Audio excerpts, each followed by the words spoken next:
I'm Melissa. And I'm Lee, and we are busy mums, company founders, and all-round early learning nerds. Welcome to our podcast, Growing Little Humans. Kids aren't born with a user manual, so each week we'll try and cover many topics that you guys encounter and worry about each and every day while you're raising your little humans.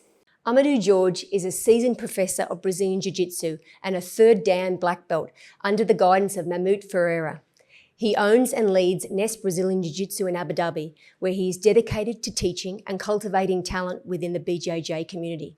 Born in Belo Horizonte, Minas Gerais, Brazil, Amadu began his journey in Jiu-Jitsu at 14 years of age. Throughout his career, Amadu has travelled extensively, sharing his expertise through seminars in places such as the Seychelles and Sweden. A formidable competitor, he has claimed numerous IBJJF medals, including 2 recent golds at the Asian Open IBJJF World Championships.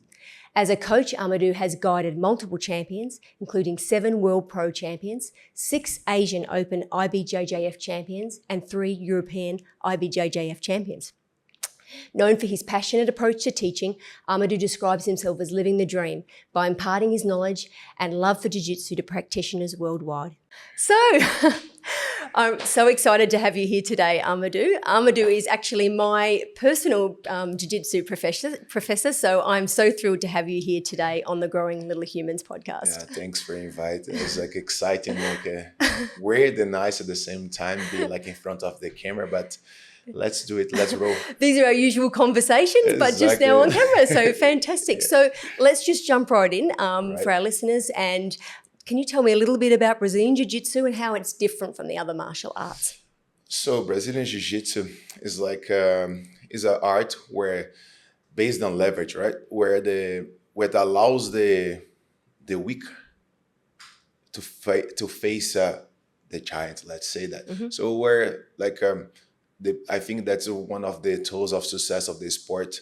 Mm-hmm. That a lot of women, kids, and people that does not physically provide of strength are mm-hmm. able to enjoy and perform very well in the sport. Mm. Yeah, absolutely. Yeah. And there's a lot of talk about that. When you see a lot of pictures, you'll see I think it was a little Mackenzie Dern, one of the little MMA fighters, and then this other big fighter. I'm not sure who that was, but it's a very powerful sort of introduction to Jiu-Jitsu. It's impacting image. I think it was, you're talking about Gabby Garcia. They did that final. And Mackenzie's 60 kg later, and Gabby was little. Over 100. So, no, I remember going... Went head to head, and actually she won. So yeah, absolutely. Of course, strength is never a bad thing, mm-hmm. but the technique, that's proof that the technique can overcome the strength, right? Mm.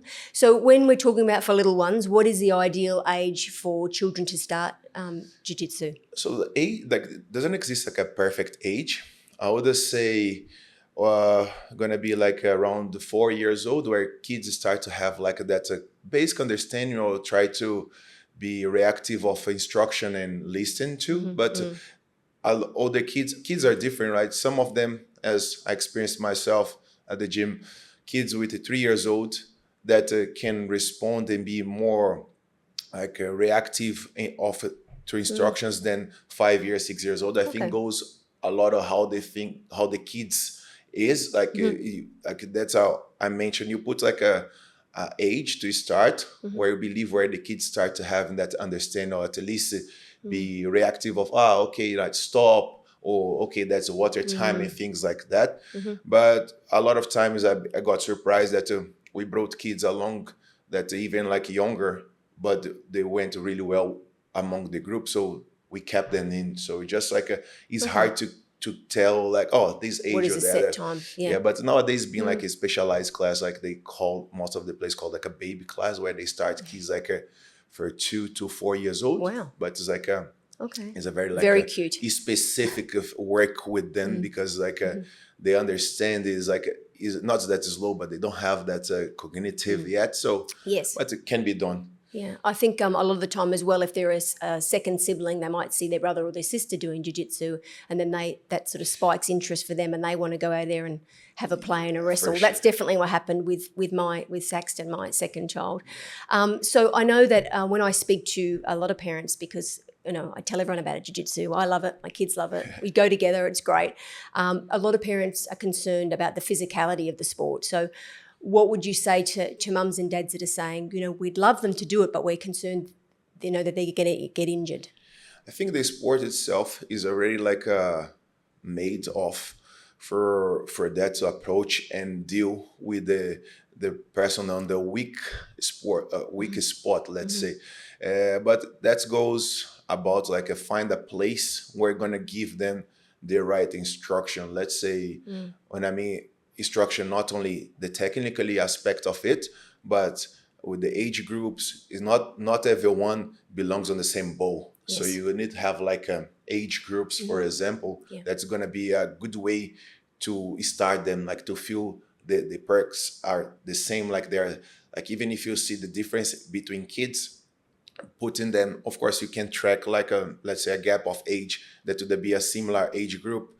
But you see that something, if a smaller kid see older kids at the same class, they even get frightened just to walk in the mat. So I think it would be the sport itself and the place where you're getting your kids start at should be a factor to look at, and how is the structure of teaching, because as you just mentioned, not everybody belongs on the same bowl. So that's like, I think, of course, the methodology, the age groups that they put into the Together. kids, and they start then, and of course each age going to require a different kind of approach. So would you sort of suggest to mums and dads to come and watch a class first of the age that their child was at, so that they have a bit of an idea of what is actually included in the class? Yeah, they could have come alongside with the kids, like that's keep good. on the side, and so they can watch and see. Even like on the other side, me as a coach, the language is different.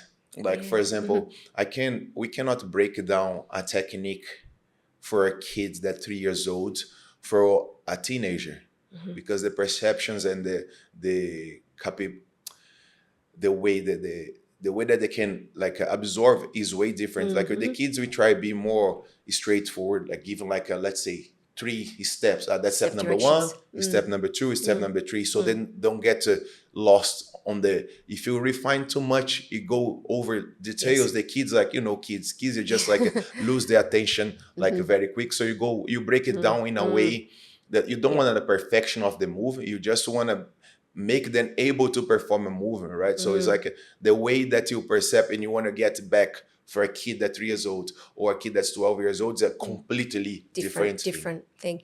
So when we talk about, we obviously know what all the uniforms and things are called, but I was saying to someone the other day about, with the gi, and they said, well, I don't know, what's a gi? And I was like, okay, so when a child's starting jiu-jitsu, what do they need? What do they wear? What do they need to take? Jiu-jitsu is a sport that actually doesn't require much, right? Like the equipment is the gi. The gi is basically that vestment, right? Like the gi, the kimono, where it carries alongside the belt, which by their journey, they're going to be aware like stripes, and they're going to change the belt. And as you like when the parents come up to us to asking about it, your kid just need to bring the gi and the water bottle, and everything else will come along with it. Like it's a sport that actually doesn't require much. Of course, the biggest asset will be how the information is be given. Yes. The teaching, I think, is going to be a biggest differential. But you just need the mat, yes, like a water bottle, and sometimes it's the no-gi. It's not even no gi. No need, like that is being growing a lot among the kids as well. At the no-gi, it's like a grappling where the kids would wear a short and a t-shirt, and of course it limits a bit of the technique use that jiu-jitsu, for example, because jiu-jitsu have that the grips. Yes. But it's still, they can have fun and get a go with it. Yeah. So we sort of talked about a little bit about what happens in the class, but how do you think jiu-jitsu benefits children's physical development? Obviously, a lot going on at that age. They're developing those really big gross motor skills and their fine motor skills as well at that stage. So how does jiu-jitsu support that? So they used to do a very good parallel. I like to use it as like the jiu-jitsu is like a chess, right? So like a cognitive as well. They're going to have to be dealing under pressure, know how to solve a problem, deal with other different people, work as a team, and get a, like you're gonna, as you mentioned, they're gonna be working on fine and gross motor skills. Like you're gonna have like a balance, like a know how to perform, escape in a position under pressure. So they have to be tuned. They're gonna learn how to be tuning with their own body, because the mind has to be sharp in a way to the technique where they learn, and they have to retain it, the knowledge, right? As much as they do, that's they're gonna retain, and be able to perform it as they are training. That's like my mind is locking in something. That's the technique that I acquired, and now I have to apply it under pressure. That's like to escape or to control the partner. Definitely. So it's not only just developing their physical skills; it's developing like their problem solving and their concentration and and memory. The Obviously, memory definitely is a thing that that pushes you a little bit, because sometimes you forget. I step out the technique, you feel like a completely lost, or by doing it, your muscle memory tells you that something is off. Like, oh, I know that until here, I know that is right, but I'm missing something. And when you get to what is missing, makes total sense. That's like me every class. I think all of us. So a lot of parents put their children in martial arts, I think, for their for the confidence building. So I know jiu-jitsu is one of those martial arts that parents think that will really help them with their confidence and how they interact with other people. But how do you see the confidence they build in jiu-jitsu? How does that sort of flow into their interactions outside of the gym? Definitely. I haven't seen and we've seen a lot of kids that struggle even to break the ice on that first contact, like to step into the mat and most of like to let it go of the mom or the dad to go into the class.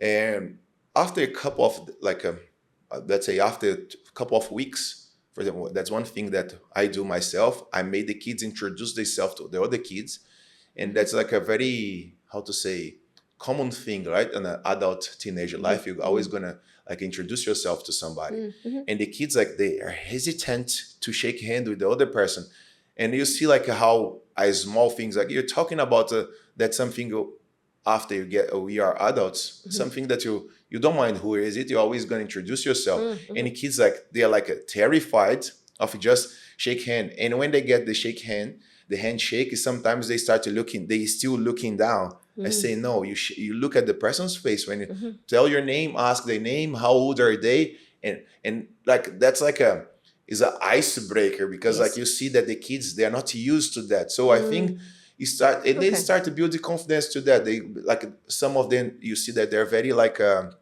shy, and after they start to coming out of the shell and start to deal with, and you see that you have all these things like boys and girls, right? They get like, when they're kids, they don't like each other, but they have to deal with with each other and learn since they are small to respect. So I think it's like the martial art itself is like is a massive help if you take, because most of us, we see competition aspect and only, but especially for the kids, like a handshake is like, for them, is like, it starts to be a terrifying thing that they, like that maybe 5-6 years old, even if you pair up like a boys and girls, sometimes you see that face, like, I don't want to work with her, I don't want to work with him, but they start to deal with the difference, and it's totally fine that at the sport, like inside of on the mats, you're just working our body and our mind. You take off of this thing, and there's the other side. I have seen a lot of girls beating up boys, and they get mad, like they, like, man, it's fine, like, relax, chill, like, it's a sport, you're not take your life. So they start to learn of these other things, right? I think they really learn empathy. I think they really learn to be empathetic of one another, and sometimes they're not the best, and that's because that other person's been training longer, or they're and I think it's one of those sports that you're only going to get out how much time you put in. You're not just going to go and turn up and be brilliant at it. You have to just continually sort of work at it. Sure. And I was just seeing the little photos of the little ones at the World Pro just recently, Yes. and their little kimonos just competing. And what advice would you give to parents that their children have started jiu-jitsu classes, and how can they sort of support that from home? Is there something that they can do at home to support their jiu-jitsu? What's your thoughts on competition? Yeah, okay. Like overall, I think like our approach is like not only the fighting aspect, right? The fighting aspect or the competition aspect, it will come, and you can see kids that are more like more to this side of they want to compete more. Yes. But for example, they could help the kids make sure that the kids like have a good meal at home. You start to like put them into this healthy situation, like Okay. do some smart changes of course I'm not saying to cut kids off of being kids. Like for example, they deserve to have the ice cream wherever they like, right? I'm not saying like, oh, your kid has to be in a strict diet, cutting weight and all this thing. No, like a smart change. Like for example, you're gonna have like ice cream, like ice cream. Okay, let's get the ice cream just at the weekend, one day of the week, like because there you start to creating healthy habits for them. So it's like a smart choice, or make sure that like put them do a parallel in the class. You think this is gonna help in the class? One thing that I like to do with the kids as well is make sure that everybody's doing well at school as well. Yes. So because a lot of them start to love in the fighting aspect and try to think just about fighting. But I told the parents, if any of the kids are having trouble at school, to tell me, because I always go over it with them. Guys, make sure that your school, your things are done, so you don't get to stop jiu-jitsu if you guys like it. Yes. So don't drop anything to jiu-jitsu, but keep training, be responsible as well, because if you want to come to jiu-jitsu, the day that you have jiu-jitsu, you're not going to have a lot of time at home to do your homework. So get your things straight, and then you start to create a routine, responsibility. I think that a small thing that happens a lot, kids that forget the water bottles, now in class they don't drink water. Happen once, everybody else has the bottle after that, because and I don't accept, like after a certain age, we don't accept the kids to be the gi have being fixed by the mom, nanny, dad. They have to do it in front of us. So it's a small things, like you say, oh, you don't want to see you give your gi after class, your wet gi to your mom, to your dad. You're gonna take it, you're gonna fold it, you're gonna put it in your backpack, you carrying it. Your water bottle is your responsibility. Pack your bag the night before. So it's a small things that can get them. We don't know what it would get, but at least you're giving them the way to learn. I think that skills choice. for life, and like you said, responsibility. And also balance. So you get to have your school and you have your sport and your healthy eat, and that's like you said, setting some like for the rest of the small life. things like that they can be set, that as early as they start, the better they're gonna become like a normal thing to them. And for the parents as well, even during class, or if ever the kids goes to competition, support them regardless, because sometimes you want them to win, right? But you have to understand that for them, if they win, brilliant. But if they lose, I think they're gonna get to learn way more, and the parents shouldn't be frustrated when the kids lose, because like they are learning way more things than the win, because the win has the other side. They can think that they are too good. So that's like keeps them be grounded. supportive, but not like putting like expectations and let the coach do the work.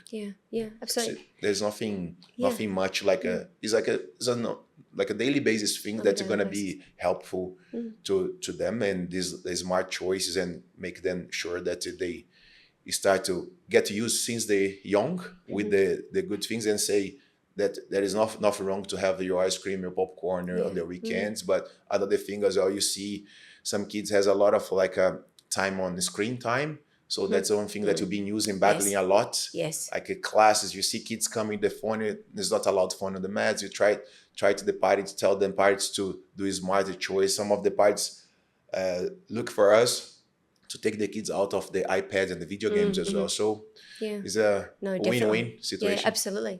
Anyway, thank you so much for joining us today, and so much information for our listeners who are looking to put their child in a martial art. Obviously, of course, for me, I'm going to say put them in jiu-jitsu because my children do jiu-jitsu and continuing to do as adults now, which is, great. But thank you so much, and we'll share all your information in the show notes. If you have any questions, you can contact Amadu Jorge. Thanks so much. Thanks for having me here. It's a pleasure. We've been working together on a daily basis for past 7-8 years. And it's good to be here and talk a little bit about the new word, because the kids are growing. The word of kids in Jiu-Jitsu is being massive. So thank you for having me. Thank you for the invitation. Thanks It was so a much. pleasure. And here come the legals. Our podcast is purely brought to you for educational and entertainment purposes. We are just two hectic mums, and we are certainly not licensed therapists. This podcast is not intended as a substitute for the advice of licensed or qualified professionals. And if you do need some help, please seek out some professional advice.